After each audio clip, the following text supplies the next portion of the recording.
Hey guys, welcome to the 185th C# tutorial that I'm making for the new Boston. And in this tutorial, basically what we're going to be doing is building a real quick, simple application that's just going to be using the captchas that we generated using the program that we created in the past few tutorials. So basically a user is just going to open up a Captcha image, and then the image will be displayed inside of this picture box right here. Then the user will have to enter the text that's in the Captcha image. Then when they click the submit button, it's just going to check to see if the text that they entered is the actual text inside of the image. Alright, so we're just going to want to double click on this open button right here, and then the user is going to have to open a Captcha image. So we're just going to have an open file dialog show, and we're just going to make sure that the user actually does open a file in the open file dialog, or oops, show dialog.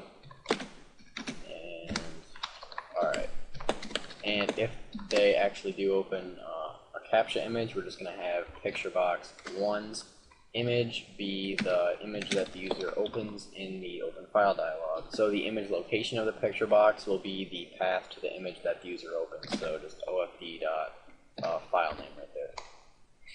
Alright, so then the image that the user opens should be displayed in this picture box.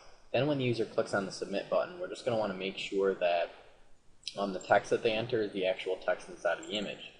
But before we do that, we have to have something to compare it to. And remember, when we generated the captchas, we make the name of the actual image the MD5 of the text that's in the image. So we're going to want to retrieve the name of that image. So we're just going to have to be using the system.io namespace so that we have access to the path class.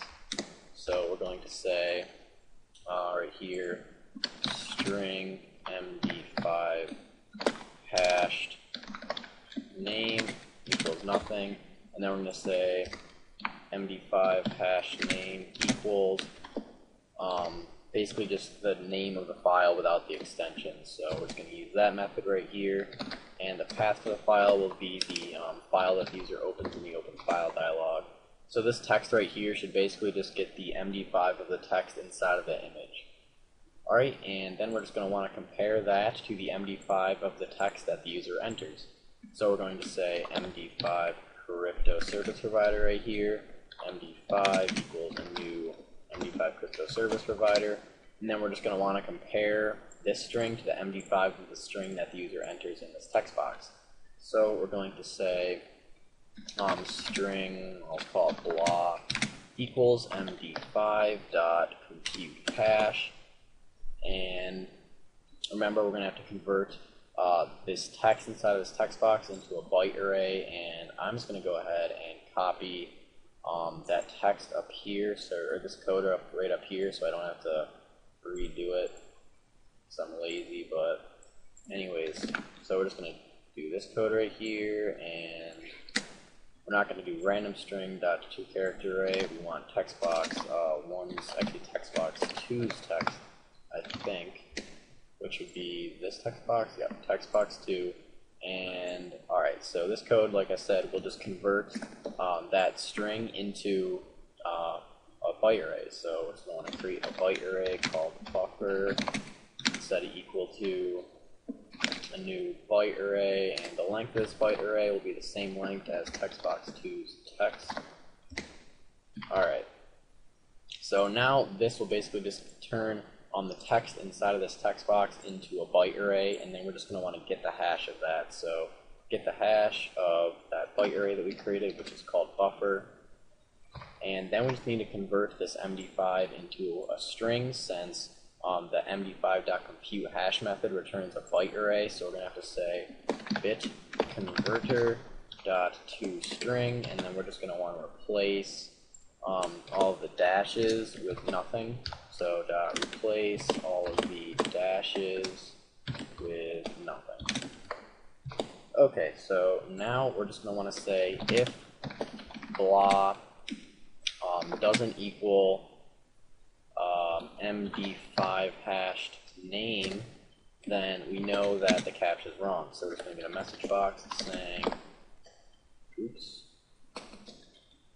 So we're just going to get a message box saying that you got it wrong. So it's going to say you got it wrong. Else we're just going to have a message box show saying you got it right. So show you got it right. Alright, so now let's just go ahead and test this out here. Just going to want to generate some Captcha images that we have to use. So I'll generate 3, that's probably enough. Put them in my output folder. Oops, output. Start, should have generated them. Now let's just open a Captcha image, which should be inside of this output folder right here. We have some nice Captchas. Open one. Alright, so it should be DX4FR6. Submit. You got it right. If we were to enter any other text, submit, you got it wrong. And there you go. And it has to be in the right case too. So if we did capital DX4FR6, it'd be wrong. Yep, you got it wrong, because it has to be in the correct case. Alright, so these set of tutorials that I made for teaching you basically how to create Captchas was just to teach you generally how Captchas work and stuff like that. And also, these are not the best Captchas. Like, if you wanted to go more advanced, you could change the color of each letter in the text or generate strings of different lengths and stuff like that, but I just decided that that would take too much time, and really my goal of these tutorials was just to teach you just the gist of how Captchas work. Alright, so that's it for this tutorial, so see you guys.